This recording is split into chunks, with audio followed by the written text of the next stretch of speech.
Almeida Freeman body sat behind a chain-link fence on Foxton Road. It was a gritty, working-class auto repair shop.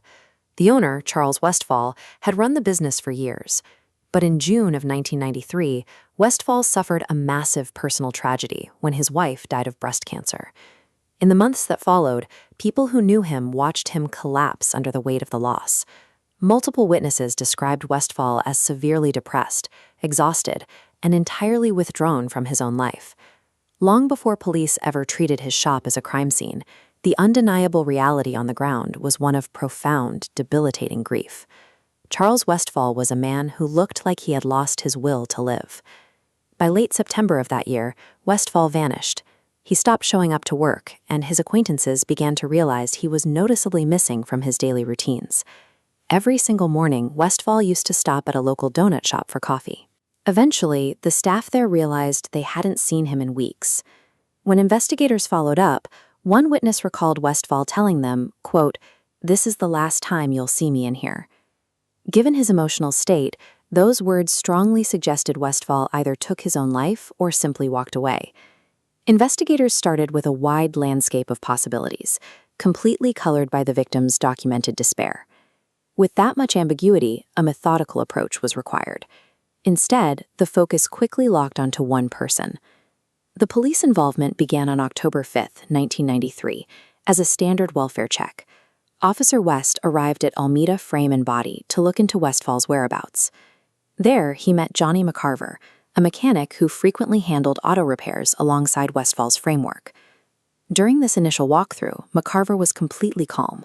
He was present on the property, entirely cooperative, answered all of the officer's questions, and explicitly invited him to look around the shop. McCarver displayed no signs of evasion during this initial walkthrough. He answered every question and gave police total access to the grounds, establishing a baseline of transparency at the very start of the investigation.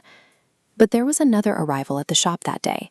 Emery Sadler, an associate of the victim, pulled up at the exact same time as Officer West, driving his own separate vehicle.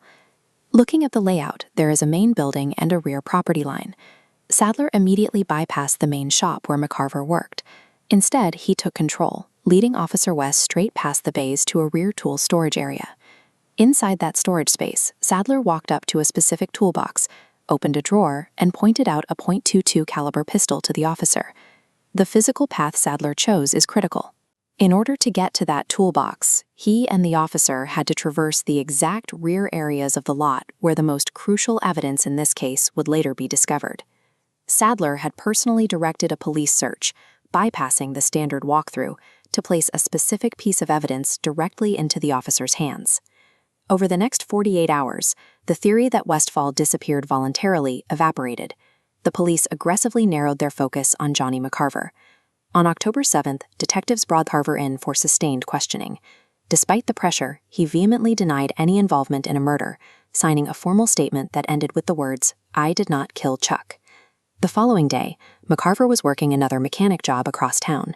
While he was away, Detective Yanchak went to McCarver's mother and retrieved the keys to the Almeida shop. But police records indicate a severe procedural failure.